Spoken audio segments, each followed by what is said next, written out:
रेवाड़ी जिला प्रशासन की ओर से रेवाड़ी जिला के 5 स्थानों पर हुआ नागरिक सुरक्षा अभ्यास। सायं 4 बजे एयर स्ट्राइक के मद्देनजर सायरन से सभी हो गए सचेत एवं सतर्क। नागरिक सुरक्षा तंत्र और आपातकालीन प्रतिक्रिया का परीक्षण और सुदृढ़ीकरण है नागरिक सुरक्षा मॉक ड्रिल का उद्देश्य। डीसी अभिषेक मीणा ने मॉक ड्रिल की हर गतिविधि पर रखी पैनी नज़र। शाम 7:50 से 8 बजे तक एयर स्ट्राइक के मद्देनजर मॉक ड्रिल में ब्लैकआउट।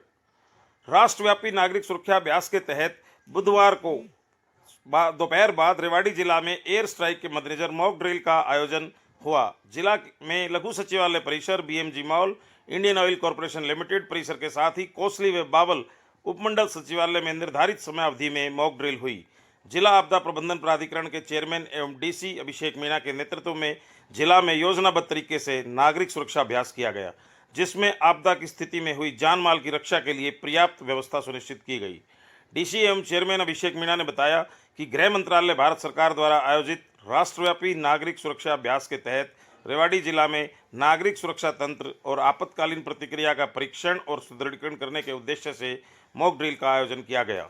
मॉक ड्रिल में सायं 4 बजे सायरन के साथ सभी चिन्हित स्थानों पर अभ्यास शुरू हुआ और जिन भवनों में प्रथम व द्वितीय तल पर लोग मौजूद थे वे तुरंत प्रभाव से भूतल पर आ गए और स्वयं को सुरक्षित स्थानों पर पहुंच गए। जहां कहीं भी आपदा की स्थिति के दौरान लोग ऊपरी तलों पर फंस गए थे, उन्हें सुरक्षित तरीके से फायर ब्रिगेड कर्मियों व आपदा मित्रों द्वारा नीचे उतारा गया और इलाज के लिए निकटवर्ती अस्पताल में पहुंचाया गया।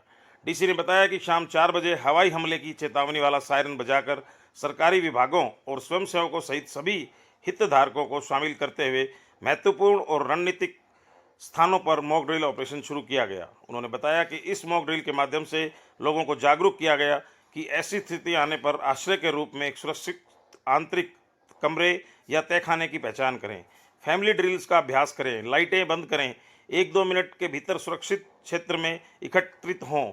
उन्होंने बताया कि लोगों में जागरूकता लाने के लिए कंट्रोल रूम सचिवालय में बनाया गया था, जिसमें कंट्रोल रूम नंबर के बारे में जानकारी आमजन को दी गई। मॉक ड्रिल के दौरान उक्त कंट्रोल रूम में आई सूचना के आधार पर पूरा अभ्यास किया गया। डीसी ने बताया कि यह मॉक ड्रिल आपातकालीन स्थिति में क्या करें और क्या न करें और क्या क्या सावधानियां बरतने के उद्देश्य से करवाई गई है। उन्होंने आमजन से आह्वान किया कि वे अपने क्षेत्र में होने वाली किसी भी संदिग्ध परिस्थिति और गतिविधि की रिपोर्ट तुरंत पुलिस और स्थानीय अधिकारियों को दे। राज्य सरकार ने आपदा प्रबंधन अधिनियम 2005 के तहत जिला और राज्य दोनों स्तरों पर घटना प्रतिक्रिया प्रणाली को औपचारिक रूप से लागू कर दिया है। इस पहल का उद्देश्य प्रतिक्रिया तंत्र को सुव्यवस्थित करना, आपातकालीन स्थितियों के दौरान भ्रम को कम करना और तदर्थ उपायों पर निर्भरता को कम करना है। उन्होंने कहा कि इस अभ्यास का उद्देश्य नागरिकों को किसी भी आपात स्थिति के लिए तैयार करना तथा विकट स्थिति में दौरान बड़े पैमाने पर दहशत की संभावना को कम करना है। मॉक ड्रिल के मद्देनजर डीसी अभिषेक मीणा व एसपी हेमेंद्र मीणा ने प्राधिकरण के सभी सदस्यों सहित अन्य गणमान्य प्रतिनिधियों के साथ बैठक भी की और आपदा की स्थिति से निपटने के लिए किए जाने वाले प्रबंधों की समीक्षा की। रेवाड़ी जिला के शहरी व ग्रामीण क्षेत्र में बुधवार की शाम 7:50 से 8 बजे तक एयर स्ट्राइक के मद्देनजर आयोजित मॉक ड्रिल में ब्लैकआउट करने की अपील भी की गई है। डीसी अभिषेक मीणा ने आमजन से अपील की कि वे अपने घर की लाइट अवधि में बंद रखें और इंडोर व आउटडोर की लाइट जिसमें इन्वर्टर से भी बिजली आपूर्ति चालू न रखें। खिड़कियों के पास फ़ोन या एलईडी डिवाइस का इस्तेमाल करने से भी बचें। इस दौरान SP Hemendra Meena, ADC Anupama Anjali, DRO Pradeep Deswal जिला सचिवालय परिसर में मौजूद रहे। हमसे जुड़े रहने के लिए अनोखा हरियाणा न्यूज़ चैनल को लाइक एवं सब्सक्राइब करें। आपको हमारी खबर कैसी लगी कमेंट अवश्य करें, यदि ठीक लगे तो शेयर भी कर दें। अनोखा हरियाणा न्यूज़ के लिए मनोज गोयल गुड़ियाणिया की रिपोर्ट।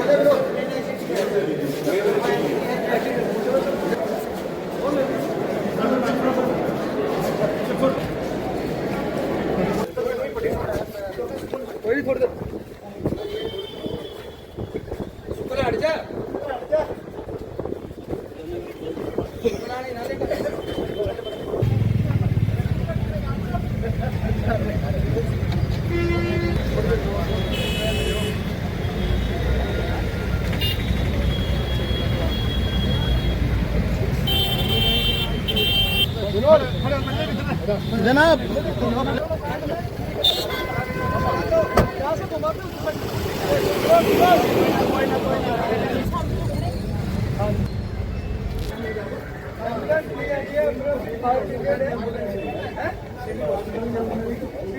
ऊपर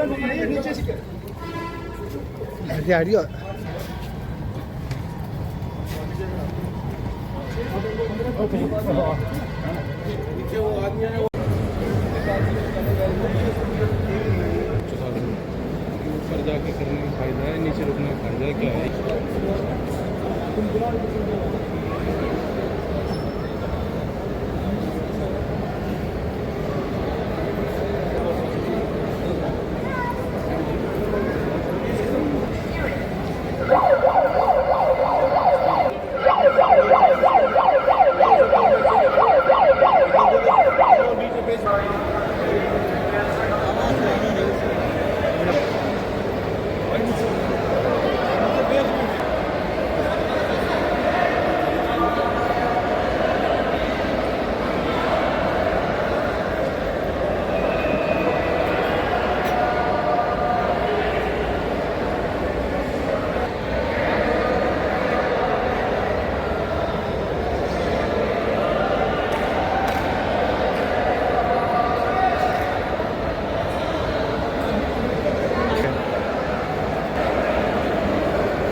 जैसा कि आपको विदित है कि पूरे प्रदेश और देश में आज एक एयर डिफेंस सिस्टम के तहत एक एयर स्ट्राइक को अज्यूम करते हुए एक मॉक ड्रिल की गई है, जिसमें हमारे ज़िले में 5 स्थानों पे हमारे IUCL का कैंपस, हमारे BMG कैंपस, हमारा मिनी सेक्रेटेरिएट जो रेवाड़ी में है, बावल में और कोसली में है, इन सभी स्थानों पे ये अज्यूम किया गया है कि वहाँ पर एक एयर स्ट्राइक हुई है।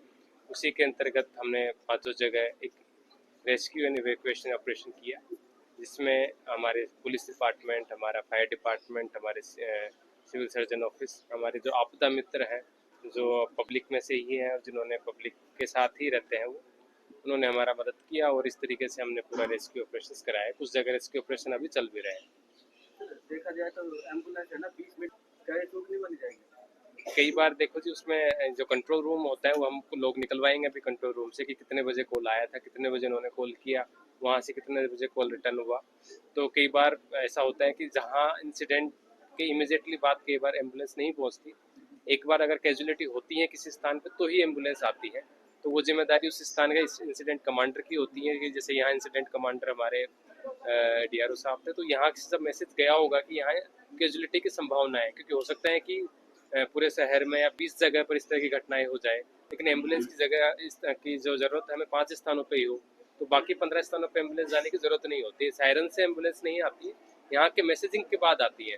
तो हम ये एक बार अभी चेक करवा लेंगे, और ये ड्रिल का उद्देश्य भी यही था कि हमारा रेस्पॉन्स टाइम देखना कि यहाँ से मैसेज जाने के कितने समय उपरांत यहाँ पर एम्बुलेंस आई है, वो सारी अभी चेकअप हम करा देंगे। सेम सिमिलरली फायर का है कि यहाँ से जब मैसेज गया फायर का, उसके कितने देर बाद फायर की मशीन आई, तो वो हम रेस्पॉन्स टाइम अपना कैलकुलेट भी करेंगे और एक रिपोर्ट भी इसके बारे में बनाएंगे, जो कमियां रही है उसको दुरुस्त भी करेंगे। तो क्या तुम मैसेज देना चाहेंगे शहरवासी? शहरवासियों को एक ही मैसेज है कि जो आपदा है और जैसा कि परिस्थितियां बन रही हैं हमारे देश में, उसके तहत आप खुद अपना बचाव स्वयं सबसे पहले रेस्पॉन्डर आप खुद होते हो। तो जब भी इस तरह की कोई घटना हो, एयर स्ट्राइक जैसी कुछ बातें आए, तो आप कोई भी अपने घर या आसपास कोई चयनित स्थान जहाँ पर सबसे सेफ है, कोई भी बंकर हो सकता है, कोई अंडर बेसमेंट हो सकती है, कोई अपने ही कमरे के ग्राउंड, अपने मकान के ग्राउंड फ्लोर का हो सकता है जहाँ खिड़कियाँ ना हो, ऐसे स्थानों पर जाके छुपे। कोई गाड़ी चला रहा है तो अपनी गाड़ी से तुरंत वहाँ उतरते हुए अपने स्थानों पर जाए, मोबाइल बंद कर ले, लाइटें बंद कर ले, उससे हमारा पहला डिफेंस है। उसके बाद में हमारे कंट्रोल रूम में सूचना दे, अगर किस तरह की कोई आदमी फंस गया है, कोई दुर्घटना हो गई है, कोई आग लग गई है, तो तुरंत हमारे कंट्रोल रूम में सूचना दे, उसके बाद में प्रशासन उनको मदद करेगा। तो 2 चीज़ें मैं लोगों से आह्वान करूँगा कि पहले अपना खुद का बचाव करें, उसके बाद में एक बार सूचना हमें दे और दूसरों का बचाव करें। शाम को ब्लैकआउट जो है ना वो कितने बजे? 7:50 पे लेके 8 बजे तक सभी गाँवों में हमारा ब्लैकआउट हमने प्लान किया है। गाँवों में मुनादी करवा दी गई है। सायरन भी कुछ गाँव में परचेज किए जा रहे हैं, तो कोशिश करेंगे कि हम 7:50 पे एक सायरन सभी गाँव में बजवा दें और आगे से वो सायरन इंस्टॉल भी करवा देंगे। तो लगभग जिले के सभी गाँव में एक सायरन होगा आगे से, और आज भी उस सायरन की टेस्टिंग करेंगे, 7:50 पे सायरन बजाएंगे। उसके बाद में लोगों से उम्मीद है, अपेक्षा है कि लोग जो भी काम कर रहे हो तुरंत अपना काम छोड़ते हुए अपने घर के जो सेफ स्थान है वहाँ पर जाए, लाइटें बंद कर ले, मोबाइल बंद कर ले अपना, और थोड़ी देर छुपे रहे जब तक कि वो स्ट्राइक क्लियर ना हो।